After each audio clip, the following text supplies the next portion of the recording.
नमस्कार, तरुण मित्र में स्वागत है आपका। इस वक्त मैं हूँ तरुण मित्र के न्यूज रूम में और जो हमारे साथ हैं वो हमारे सहयोगी हैं और आप इनको देखते होंगे।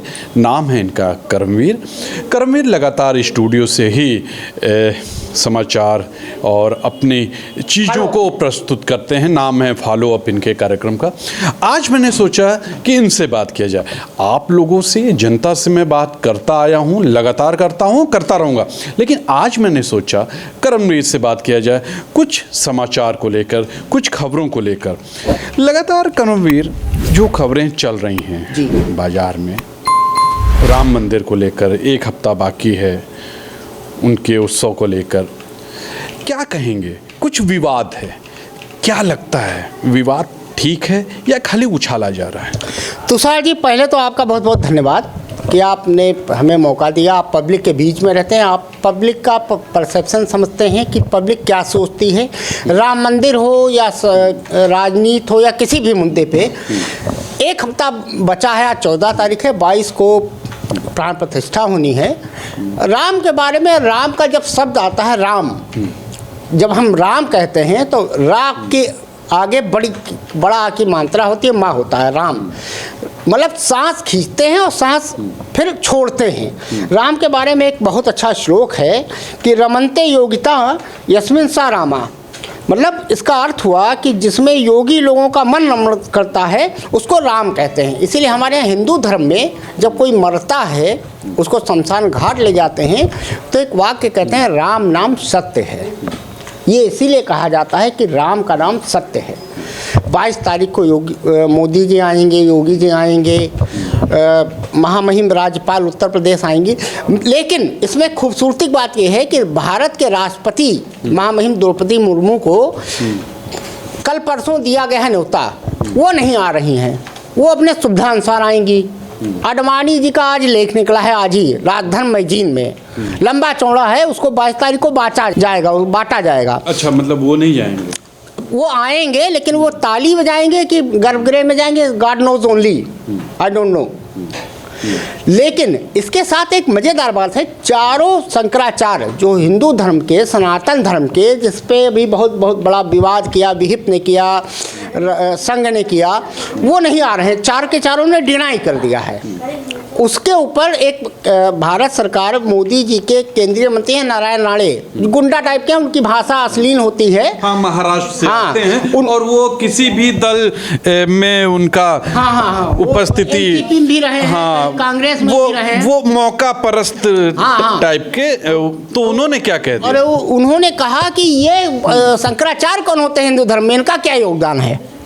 अब वो ये भूल गए कि जब बौद्ध का आगमन हुआ था तो शंकराचार्य ने ही हमारे 4 पीठों की स्थापना की थी। उन्होंने ही शायपुरी की जो पीठ है वो कृष्णपंथी है, द्वारका पीठ कृष्णपंथी है, द्वारका पीठ है, और वही चंपत राय है, नाम इसका चंपत है। अभी इसके बाप ने रखा कि माँ ने रखा, भगवान जाने, गॉड नोज ओनली। और चंपत राय का क्या योगदान रहा है राम जन्मभूमि में हमको नहीं पता है। चंपत राय पे हमने कल एक फॉलोअप किया था। इसका एक बहुत गंदा बयान था। ये कह रहा है कि 1000 चांदी के कमल आ रहे हैं तो उसको क्या मैं बेचूं, और 7 करोड़ का सोने का दरवाजा बन रहा है। ये अयोध्या वासी गला काट लेंगे पुजारी का, ले जाएंगे, मैं आऊँगा नहीं। मतलब अयोध्या वासियों को ये बता रहा है कि चोर हैं ये चंपत राय। माननीय सुप्रीम कोर्ट के आदेश पर राम मंदिर बन रहा है। ये हर भारतवर्षी 140 करोड़ भारतीय। एक सवाल आपसे ये है कि जो विवाद हो रहा है, चाहे कांग्रेस इसको विवाद नहीं मानेंगे, कांग्रेस का ये कहना है, या जैसे मैं आम लोगों से मिला, उनका कहना है कि शंकराचार्य को ही वो महत्व देते हैं और वो वहाँ नहीं जाएंगे, वो नहीं मानेंगे। कह सकते हैं कि 2 पार्ट में बटा हो गया अब सनातन धर्म। अब उसमें एक खेल है। खेल यहाँ पे हुआ कि सनातन धर्म को सबसे पहले चंपत राय ने बांटा। उन्होंने कहा कि एक शैवपंथी होते हैं और एक वैष्णवपंथी होते हैं। अब इसमें एक मज़ेदार बात आपको हम बता दें, अभी की लेटेस्ट न्यूज, कि इन चंपत राय जी सचिव हैं ट्रस्ट के, और ये ट्रस्ट कैसे बना, हम वहाँ से शुरुआत कर रहे थे कि सुप्रीम कोर्ट, माननीय सुप्रीम कोर्ट ने आदेश किया कि राम जन्मभूमि जो है वो निर्विवाद मंदिर है। 5 एकड़ ज़मीन मस्जिद को दी जाएगी अयोध्या एरिया में। ठीक, उसके बाद एक ट्रस्ट बना, निपेन मिश्रा जी उसके अध्यक्ष बने। चंपत राय कहाँ से प्रकट हुए, सचिव बनाए गए, बाद में बनाए, गॉड नोज ओनली। उसके बाद हुआ ये कि उस कमेटी ने ये कहा कि ये मंदिर बनेगा, संप्रदाय के थ्रू ही वो आरती पूजा सारा होगा। अब मज़ेदार आपको बात बताएं, रामानंद संप्रदाय के जो मुख्य आचार्य हैं उनको भी न्योता नहीं दिया गया है। यहाँ तक कि कामाख्या पीठ, जो हमारे हिंदुस्तान में सबसे बड़ी पीठ मानी जाती है, कामाख्या पीठ तंत्र साधना की, उन्होंने भी आने से डिनाई कर दिया है, मना कर दिया है कि वो भी नहीं आएंगे। उनके हिसाब से शास्त्रोक्त नहीं है ये। अब आज का ये अमर उजाला आप देखिए, ये अमर उजाला लखनऊ एडिशन है, इसमें लंबा चौड़ा आर्टिकल दिया गया है कि ये आप लोग भी देखिए कि प्राण प्रतिष्ठा में ये मुहूर्त नहीं था, वो नहीं था। तो भैया तुम काहे कर रहे हो? हाँ, डॉक्टर ने बताया है। क्या वजह क्या है इतनी जल्दी करने की वजह क्या है? आज ये भी एक चीज़ नहीं पता चली कि मोदी जी बहुत लालायित हैं। वो देखिए फोटो जीवी हैं, छपास प्रेमी हैं। हाँ, वो तो बाद में भी हो सकता है ना, चीजें तब जब पूरी बन जाती उसके बाद भी होता नहीं, तो वो ऐसा कैसे होने देते? उनको 2024 का चुनाव लड़ना है, मार्च में चुनाव आचार संहिता लग जाएगी।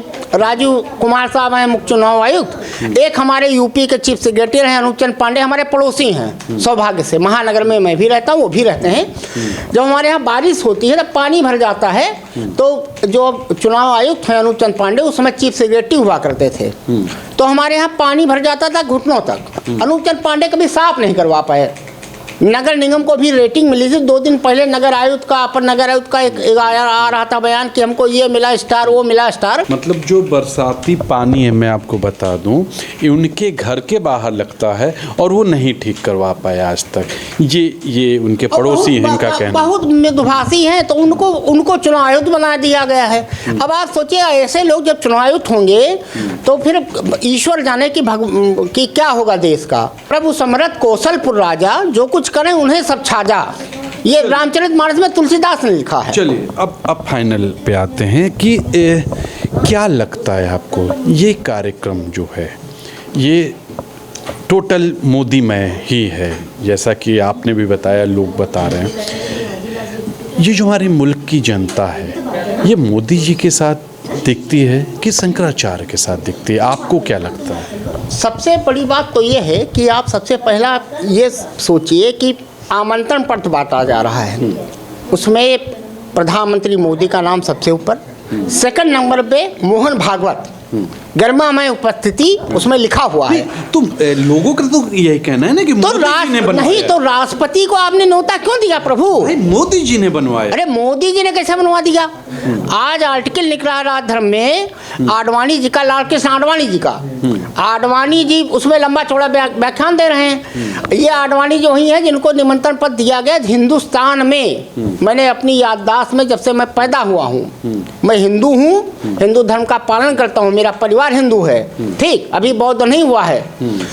उसमें ये कहा जाता है, अगर निमंत्रण पत्र दिया जाता है कि भैया आना, हमारे बाप दादा ने नहीं सुना था कि भैया निमंत्रण पत्र हम आपको दें और कहें भैया सवेरे क्या ऐसा है, निमंत्रण पत्र तो दिए है लेकिन आना नहीं। भैया ये कौन सी बात हुई? आडवाणी जी के साथ वो किए। फिर ये 100 जूता भी खाएंगे, 100 प्याज भी खाएंगे, ठीक, ये थूकेंगे भी, चाटेंगे भी। आलोक कुमार विहिप के जो अध्यक्ष हैं वो गए, फिर जब कांग्रेस ने सवाल उठाया, विपक्ष ने उठाया, ये आडवाणी जी के पास भी भागे दौड़े गए कि प्रभु आना और एक आर्टिकल लिख दो, भले आडवाणी जी ने लिखा हो। अब इसमें एक मज़ेदार बात है, एक प्रश्न है जो प्रश्न कोई नहीं उठा रहा है कि राजधर्म में आज लंबा चौड़ा आर्टिकल निकला है। यही आडवाणी जी के बारे में आज के 15 दिन पहले चंपत राय कह रहा था कि वो बुजुर्ग हो गए हैं, इसलिए उनको नहीं आना चाहिए। तो जो बुजुर्ग हो गया होगा वो आर्टिकल लिख पाएगा ऐसा? वो आर्टिकल आप देखिए, उस आर्टिकल के सब देखिए। आडवाणी जी ने लिखा है कि मोदी जी ने लिखा है कि मोदी जी के पीएमओ ने लिखा है कि आईटी सेल ने लिखा है कि अमित मालवीय ने लिखा है? किसने लिखा है वो? तो क्या लग रहा है, जनता की ही वजह से अब आडवाणी जी को बुलाया जा रहा है? बिल्कुल आडवाणी जी को ही नहीं। एक सवाल मेरा ये था कि पहले आडवाणी जी को रोका गया जैसा कि लोग कहते हैं। एक तो सवाल ये है कि आडवाणी जी को क्यों रोका गया था? जैसा कि लोग बता रहे हैं या आपने बताया, सबने बताया कि लगा कि आडवाणी जी को रोका गया, ये क्या वजह थी? इससे मोदी जी को क्या नुकसान होता? एक सवाल और है आपसे कि कांग्रेस ने क्यों मना किया और शंकराचार्य ने क्यों मना किया आने से? देखिए, जहाँ तक आडवाणी जी का मामला है, आडवाणी जी के बारे में द टेलीग्राफ ने भी लिखा है, इंडियन एक्सप्रेस ने भी लिखा है, हमने दोनों पढ़ा अखबार। सीधी बात थी कि डैमेज कंट्रोल एक होता है, एक परसेप्शन जाता है कि आप जो एक्शन का रिएक्शन होता है, न्यूटन का लॉ है, ठीक। जब भाजपा ने उनको निमंत्रण दिया, ये चंपत राय नाम का ये जो गंदा आदमी है यहाँ बैठा है, इसके खिलाफ एक मुकदमा भी हुआ, मतलब सब कुछ हुआ, जांच बैठी, आज तक पता नहीं है कि उसमें उत्तर प्रदेश सरकार ने क्या किया। इसमें एक खेला और बता दूं, आज मेरी एक बहुत बड़े मंत्री से बात हुई जो कभी प्रदेश अध्यक्ष थे भाजपा का यूपी के, नाम नहीं लूँगा। उन्होंने खुद कहा कि ये गलत नक्षत्र में गलत मुहूर्त में हो रहा है, योगी जी भी खुद परेशान हैं कि गलत मुहूर्त में हो रहा है। नाम आपको अलग से बता दूंगा अभी। वो प्रदेश अध्यक्ष रहे हैं, समय मंत्री हैं, बड़े खास हैं योगी जी के। उन्होंने सीधे कहा कि ये गलत मुहूर्त में हुआ था। आडवाणी जी को खाली इसलिए फिर मैनेज किया गया जब चंपत राय नाम के गंदे आदमी ने उनके बारे में कहा, और उसने ये भी कहा मोदी जी साक्षात विष्णु के अवतार है। मोदी जी क्या है, 2002 में गोधरा में क्या हुआ था उस समय का देखें, बिल्किस बानो वाला देखें, और मोदी जी का आगे क्या होगा भगवान जाने।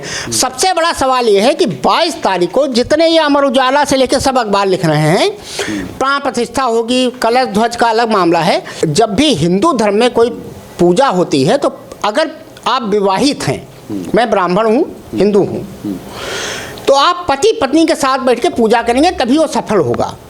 48 सेकंड का वो योग है जो इन लोगों ने बताया है। जब भी किसी मूर्ति की प्राण प्रतिष्ठा होती है, जहाँ तक मुझे जानकारी, वो कर रहा हूँ, एक सवाल निकाल रहा हूँ इस पे। मान लीजिए पत्नी नहीं है किसी इंसान के साथ, तब तो वो अकेले ही करेगा ना? नहीं, हाँ। तो यही हम बता रहे हैं आपको, हाँ। कि अगर पत्नी नहीं है और आप विवाहित हैं तो भगवान राम के साथ ऐसी दो परिस्थितियां आई। तो समुद्रम पे रामेश्वरम लिंग जो बना था भगवान राम ने बनाया था, उस समय उनको पत्नी की आवश्यकता पड़ी थी, रावण ने वो पूजा कराई थी। दूसरी बार ऐसा हुआ था, घटना दूसरी बार हुई जब माँ सीता को वनगमन का आदेश दिया राम ने, तो अश्वमेध यज्ञ हो रहा था, उस समय भी जरूरत थी, तो उन्होंने सोने की मूर्ति बनवाई थी सीता की। अब देखना ये होगा कि मोदी सर जो हमारे हैं ये क्या करते हैं, ये सोने की यशोदाबेन बनवाते हैं कि क्या करते हैं कि यशोदाबेन को बुलवाते हैं। क्योंकि इन्होंने अपने 2014 के चुनाव में नहीं लिखा था, 2019 के चुनाव में लिखा है मेरी पत्नी का नाम यशोदाबेन है। तो यशोदाबेन आती है 22 को कि नहीं आती हैं? 2 बार भूकंप आ चुका है। दूसरा सवाल मेरा ये था कि शंकराचार्य ने भी मना किया है और इसमें कांग्रेस ने भी मना कर दिया है। कांग्रेस के मना करने की वजह क्या है? देखिए, कांग्रेस के मना करने की वजह कोई नहीं है, सीधी बात है। अगर आप पूरा इतिहास देखें राम जन्मभूमि का, कई आर्टिकल इंडियन एक्सप्रेस, एक हमारे यहाँ जस्टिस हुए हैं भारत के एम काटजू साहब, उन्होंने साफ साफ कहा था कि हिंदुस्तान की 99% जनता मूर्ख है। वास्तव में मूर्ख है, हमारी जनता मूर्ख है। 5 किलो अनाज पे जीने वाली जनता है। इनको हिंदी अखबार समझ में आता है, छपास के रोगी और प्रकाश के रोगी। सीधी बात यह है, कांग्रेस नहीं, चारों हमारे सनातन धर्म में मुख्य होते हैं शंकराचार्य। शंकराचार्य ही सब कुछ निर्धारित करते हैं और वो भारत के राष्ट्रपति से भी सर्वोत्तम रिसीवर होते हैं। एक हिसाब से सनातन धर्म के रिसीवर हैं वो। अगर हम अपने रिसीवर को नहीं मानते हैं, उन्होंने जो चीज़ कही उस पर बीजेपी का कोई नेता IT सेल एक अभियान चला रहा है बाकायदा, आप यूट्यूब पे देख लीजिए, ट्विटर एक्स पे देखिए तो उनका चल रहा है। तो खैर इनका तो कोई मतलब नहीं है, लेकिन ये हिंदू जनता बहुत कायदे जान गई। ये अक्षत बांट रहे हैं, घर घर ध्वज बांट रहे हैं। हम अभी आ रहे थे महानगर से यहाँ तक, तो मतलब आप सड़कों पे डीजे चला रहे हैं, जो राम को लाए हम उनको लाएंगे। फिर तुम राम को लाने लायक हो?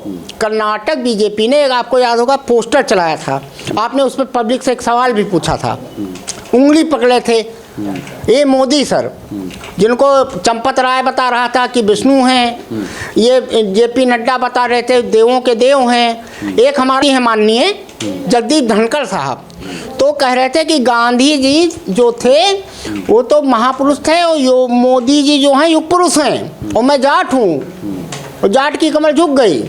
कहावत भी है कि टूटी खाट और झुका हुआ जाट, इनको कोई नहीं मानता है। ये सब फेल हो गया, स्मृति ईरानी अब दिखती नहीं है। कुल मिला के ये है कि राममय समय देश है, खोइए वही जो राम रचि राखा। कांग्रेस के नहीं जाने से कांग्रेस को कितना फायदा दिखता है? सवाल यहाँ फायदा नुकसान का नहीं है। देखिए, हमारे जो 4 वेद हैं, ऋग्वेद में एक श्लोक लिखा है, मनुष्यो जन्मतो जायते शूद्रा, मतलब मनुष्य जन्म से शूद्र होता है। अभी आपको याद होगा कुछ दिन पहले रामभद्राचार्य जी हैं, मोदी जी के गुरु भी हैं, चित्रकूट में रहते हैं, उन्होंने एक चमार वर्ड का यूज किया था, उसमें उनकी ऐसी तैसी हुई। एक मज़ेदार बात बताएं, आज एक लेटेस्ट एक खबर आई, एक हमारे बाबा रामदेव हैं जो योग कराते हैं, और जब प्रोडक्ट बेचते हैं तो लाला रामदेव होते हैं, लाला रामदेव। उन्होंने खुले मन से कहा कि मैं द्विवेदी हूँ, त्रिवेदी हूँ, चतुर्वेदी हूँ, और मेरा गोत्र अग्निहोत्र है। जो हमको ओबीसी समझते हैं वो चूतिया हैं। यादव है जात का बाबा रामदेव, हरियाणा का रहने वाला है, और ये वहाँ पतंजलि में काम योग सीखने गए थे। इनके गुरुजी गंगा नहाने गए थे, उनका नाम भी हमारा ही नाम था, करमवीर, स्वामी करमवीर का आज तक पता नहीं है गंगा कहाँ नहाने गए। जैसे मोदी जी आए थे, माँ गंगा नहाएंगी। अब एक सवाल सर आपसे करना था, आप बनारस के रहने वाले हैं, एक प्रतिष्ठित परिवार से, साहित्यिक परिवार से, पत्रकारिता जगत में एक बहुत बड़ा नाम है आपके परिवार का। बनारस की स्थिति इस समय क्या? ये बहुत मजेदार सवाल है। देखिए करणवीर साहब ने वाराणसी की जो स्थिति है, अगर बनारस के नागरिकों की बात करेंगे तो नागरिक जो हैं वो बहुत अच्छे खुश नहीं हैं, या उनके जीवन बहुत अच्छा नहीं हो पाया। वजह यह है कि जो भी काम वाराणसी में हुआ विश्वनाथ कॉरिडोर के नाम से, वो सिर्फ स्टेशन एयरपोर्ट से लेके कॉरिडोर तक ही हुआ, वहाँ के मोहल्ले में नहीं हुआ। तो मोहल्ले वैसे के वैसे ही हैं, सीवर वैसे ही बजबजा रहे हैं, गलियाँ वैसे ही हैं। तो मुझे लगता है यही हालात अयोध्या की भी होगी, क्योंकि ये स्मार्ट सिटी नहीं बना पा रहे हैं, उस सिटी में कुछ स्मार्ट चीज बना दे रहे हैं। मोदी जी नाम ही नहीं, जैसे 2 चीज मोदी जी नाम नहीं लेते, स्मार्ट सिटी और एक वो गांव गोद लेने का सांसदों का था, उसका माँ गंगा का नाम नहीं लेते हैं, माँ गंगा इनके लिए भूल गई है। अब होता क्या है कि माँ नहीं है। पूरी दुनिया से जब भी कोई अयोध्या आएगा तो उनके मोहल्ले में नहीं जाएगा, वो अयोध्या में मंदिर जाएगा, वहाँ के एयरपोर्ट से जाएगा और स्टेशन से जाएगा, तो उसको लगेगा कि बहुत अच्छा काम हुआ। यही वाराणसी में हुआ। वाराणसी में बेसिक रूप से कोई काम नहीं हुआ है, वहाँ के नागरिकों के लिए कुछ भी नहीं हुआ है। कोई भी स्मार्ट सिटी उनके रोड से नहीं होती है, वो वहाँ रोजगार से होती है। रोजगार नाम से जीरो है वाराणसी, वही अयोध्या की भी हाल होगा।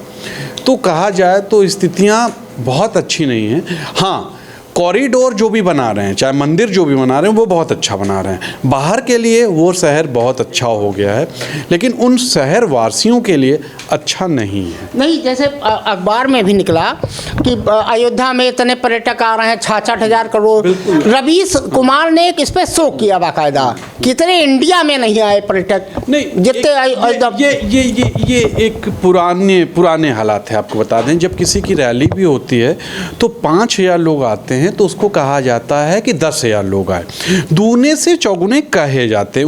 वही हालात वाराणसी में भी है। पर्यटक 2 श्रेणी के हुए। हाँ। एक होता है लोकल आसपास, जैसे बनारस के आसपास, बस वही अयोध्या के आसपास का एक पर्यटक होता है कि देश का आएगा, है ना। दूसरी कंडीशन ये बताइए आप कि जैसे अयोध्या है, बनारस के साथ तो एक प्लस पॉइंट है कि बनारस के पास भदोही है, बनारस का अपनी बनारसी साड़ी है, भदोही में कालीन का काम होता है, व्यवसाय अच्छा है। अयोध्या में भैया ऐसा कौन सा व्यवसाय ये मोदी जी प्रकट करेंगे भैया, वहाँ पे बहुत ज़्यादा बिजनेस हो जाएगा। ये फूल माला घंटी चद्दर और ये फोटो बेच के आदमी कितना अमीर हो जाएगा। इस पे जरा आप बताइए।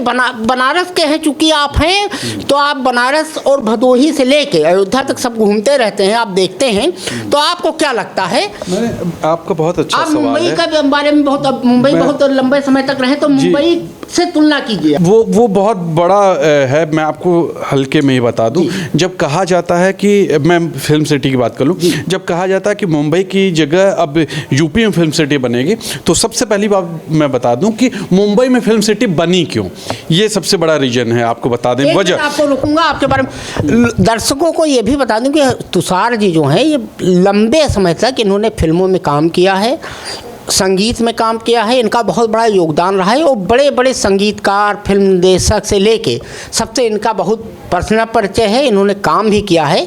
ये इसीलिए ये तजुर्बे के साथ ये कह रहे हैं, इसको बहुत गौर कीजिएगा। मैं बता दूं कि मुंबई में फिल्म सिटी क्यों बनी है और यूपी में क्यों नहीं बन सकती। फिल्म सिटी का मतलब ये होता है कि हर वेदर में आप काम कर पाए। मुंबई में क्योंकि वो साउथ क्षेत्र में आता है, वहाँ ठंड नहीं पड़ती है। हाँ, वहाँ ठंड नहीं होती है। अब आप ये सोचिए कि अगर आप यूपी में किसी भी एरिया में आप फिल्म सिटी बनाते हैं, तो आप कैसे सोच सकते हैं कि दिसंबर से लेकर फरवरी तक आप वो शूटिंग कर पाएंगे जो गर्मी के स्क्रिप्ट की होगी। हाँ, सिंपल सी बात है, गर्मी के मौसम की कहानी है और आपको शूटिंग करना है, तो ये संभव नहीं है।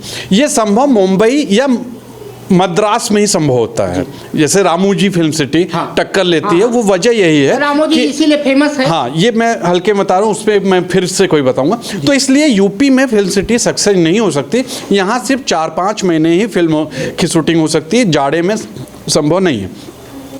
अब जो बात हो रही थी वाराणसी की, वाराणसी और अयोध्या, मैंने वाराणसी में ग्राउंड पे रिपोर्टिंग की है। वाराणसी में जो बनारसी साड़ी है, वो उद्योग बहुत बुरे पोजीशन में है। अब लोग कहेंगे कि वहाँ तो टूरिज्म बढ़ गया है, बनारसी साड़ी का उद्योग। बनारसी साड़ी के उद्योग में ये स्थिति है कि वहाँ मार्जिन नहीं मिल पा रही उन्हें। वजह क्या है, पहले जब कांग्रेस की सरकार थी, यूपीए की सरकार थी, तो बिजली उन्हें सब्सिडी में मिल रही थी। जब से बीजेपी की सरकार आई, मतलब एनडीए की सरकार आई, उस समय से इनकी बिजली की सब्सिडी बंद कर दी गई है। तो इस वजह से उनको वो मार्जिन नहीं मिल पा रहा है, मतलब महंगी पड़ रही है साड़ियाँ, वो साड़ियाँ मार्केट में नहीं बिक पा रही। अब लोग कहेंगे साड़ियाँ तो बिक रही हैं, जो बिक रही हैं वो बनारसी के नाम पे बिक रही हैं, वो सूरत से आ रही हैं, सूरत के फैक्ट्री से बन के आ रही। सोचिए, यहाँ भी गुजरात है। यहाँ भी गुजरात आ गया। ये जो बड़े बड़े दुकानदार हैं जो 2000-3000 में बनारसी साड़ी बेच दे रहे हैं, जो आ रहे हैं बाहर के लोग, उन बोल के बेच रहे हैं, वो सूरत में फैक्ट्री मेड बनी हुई साड़ियाँ हैं, ना कि बनारस की बनारसी साड़ियाँ। तो ये एक वजह है कि बनारस के जो साड़ी उद्योग है वो नहीं खुश है इनसे। खास तौर पे वो पूरा मुस्लिम बेल्ट है, जुल्हा बेल्ट होता है, कबीरदास उसी में से आते थे, वो खुश नहीं। हाँ, फिर से मैं मुद्दे पे आता हूँ। फाइनल क्वेश्चन, टाइम बहुत हो गया। क्या लगता है ये जो उद्घाटन होगा, जो पूजा होगी, जो चीज़ होगी, इससे बीजेपी को कितना फ़ायदा होगा, और कांग्रेस नहीं जा रही है वहाँ पे, उससे कांग्रेस को कितना फ़ायदा होगा? जल्दी देखिए, कांग्रेस ने साफ साफ स्पष्ट कर दिया है, उनके 3 नेताओं को दिया गया था निमंत्रण। उन्होंने कहा कि मैं जाऊंगा 15 को। वैसे भी आज ही साथ यूपी पीसीसी के सारे सदस्य जा रहे होंगे, या गए होंगे, या जा रहे होंगे। इसके अलावा शशि थरूर ने कहा है मैं जाऊंगा। कांग्रेस के अलावा भी जितने लोगों को निमंत्रण दिया गया है, यहाँ इवन आपको मज़ेदार बात बता दूं, विनय कटियार को कल न्योता दिया गया। विनय कटियार भी 22 को नहीं जा रहे हैं, उनको बुलाया नहीं गया, जबकि वो बजरंग दल के संस्थापक अध्यक्ष रहे हैं। उन्होंने कहा कि मुझे किसी ने बुलाया नहीं है, मुझे खाली न्योता आ गया। अखिलेश यादव ने भी स्वीकार कर लिया है, आज अखबार में बयान भी है। बीजेपी को कितना फायदा होगा? देखिए, बीजेपी को होगा कि नहीं होगा गॉड नोज ओनली, लेकिन हुई है वही जो राम रचि राखा। और भाजपा ने इसको खाली बस एक काम किया है कि राम को कहना नहीं चाहिए, ये शब्द मतलब माफ़ी के साथ मैं कह रहा हूँ कि राम को, भगवान राम को, श्री राम को निरमा से सस्ता भाजपा विहिप और संघ ने कर दिया है। ये निरमा से सस्ते बिकने लगे हैं आज की डेट में। धन्यवाद। सीधे तौर पे आपने सुना, आज पर चर्चा हम दोनों के बीच हुई, आपने सुना। कह सकते हैं मार्केटिंग बहुत अच्छी हुई है। अब ये अलग बात होगी कि कभी कभी मार्केटिंग सक्सेस होती है, कभी नहीं हो पाती है, ये जनता के ऊपर होता है। चलिए, आज के लिए इतना ही, कल फिर मिलेंगे आपसे, तब तक के लिए नमस्कार। मेरे संग मेरे सहयोगी वरिष्ठ पत्रकार कर्मवीर थे, और मुझे तो आप जानते हैं, तुषार शर्मा। नमस्कार।